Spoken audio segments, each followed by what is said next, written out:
Sebagai aksi solidaritas karena dua temannya digugat, ratusan pedagang sayur keliling berunjuk rasa di Pengadilan Negeri Magetan, Jawa Timur. Kedua pedagang sayur digugat lantaran mangkal berjualan dengan mobil pickup di depan toko kelontong milik warga.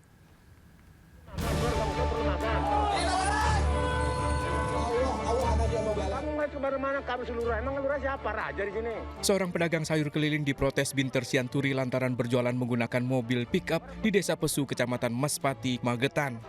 Binter, pemilik toko kelontong, memperkarakan Sumarno dan Wiono, pedagang sayur keliling, ke meja hijau.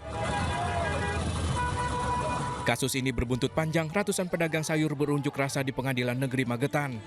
Mereka meminta majelis hakim mencabut gugatan Binter. Sebelumnya Binter menggugat Sumarno dan Wiono, pedagang sayur, kemudian Gondo, kepala desa, serta dua perangkat desa karena melanggar kesepakatan bersama. Dalam kesepakatan, pedagang sayur keliling dilarang mangkal atau berjualan dekat toko kelontong milik Binter. Bahwa saya tidak pernah melarang, dan pedagang yang saya maksud adalah dua orang ini yang menggunakan pickup, bukan sepeda motor. Kalau mereka ini kan menggunakan pickup, dan itu melebihi batas wajarnya ketika mampir di desa orang. Di Pesu itu dari pagi sampai siang. Kita bebas Pak, berdagang di mana-mana ada pedagang sayur keliling. Padahal di desa Pesu ada larangan nggak Pak? Nggak ada, perdes yang melarang nggak ada. Perdes dimanapun nggak ada yang melarang orang jualan sayur. Warga Pesu sendiri seperti apa? Kalau warga Pesu tanggapannya mendukung, tambah merasa terbantu dengan pedagang sayur keliling itu. Sidang kedua akan menghadirkan kedua belah pihak untuk melakukan mediasi pada pekan depan. Dari Ngawi, Jawa Timur, Asfi Manar melaporkan. Halo, selamat siang pemirsa, saya Reza Helmi, inilah seputar Indonesia. Miris pihak sekolah lalai, ribuan siswa SMA di sejumlah daerah gagal ikuti seleksi nasional berdasarkan prestasi atau SNBP. Akibatnya para siswa histeris bahkan berunjuk rasa bersama orang tua mereka memprotes pihak sekolah.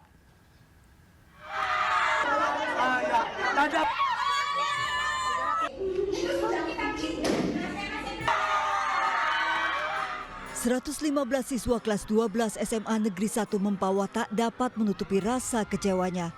Siswa eligible ini meneriaki kepala sekolah dan Wakapsek bidang kurikulum yang dikawal polisi.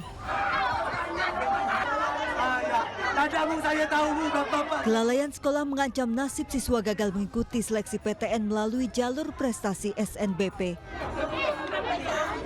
Dinas Pendidikan dan Kebudayaan Kalimantan Barat menemukan kelalaian pihak sekolah telat menginput data SNBP karena menunggu kelengkapan data 7 siswa. Ada 7 siswa yang belum selesai diinput datanya, yang mengakibatkan akhirnya semuanya, karena datanya itu harus semua diinput. Akhirnya 113 anak itu tidak bisa di-approve di dalam SNBP. Di Karawang, Jawa Barat, ratusan siswa dan orang tua SMA Negeri 4 Karawang berunjuk rasa. Mereka memprotes sekolah lalai tidak menyelesaikan pengisian pangkal data siswa dan sekolah PPDS tepat waktu. Berdampak siswa eligible terancam mengikuti SNBP. Ya, kita sebagai orang tua murid pasti nggak enak dong, sedih ya. Mereka tidak memikirkan hati nurani siswa-siswinya. Mereka nangis di tanggal 31 Januari. Jawaban sekolah gimana? Jawaban sekolah hanya minta maaf. Di Lamongan, Jawa Timur, guru mengamuk saat siswa MAN 1 Lamongan protes data siswa eligible tidak terinput server SNBP.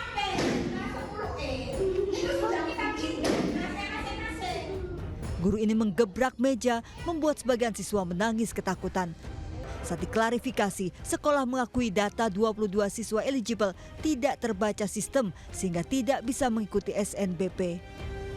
Hanya miskomunikasi. Yang gebrak juga nggak ada niatan untuk seperti itu. Saya yakin itu hanya karena saking tanggung jawabnya, dia sebagai penanggung jawab untuk mensukseskan anak-anak, sehingga muncullah hal seperti itu. Begitu juga anak-anak. Kenapa sampai terjadi seperti itu? Karena anak-anak ini Gen Z, apapun yang terjadi inginnya semua di-up.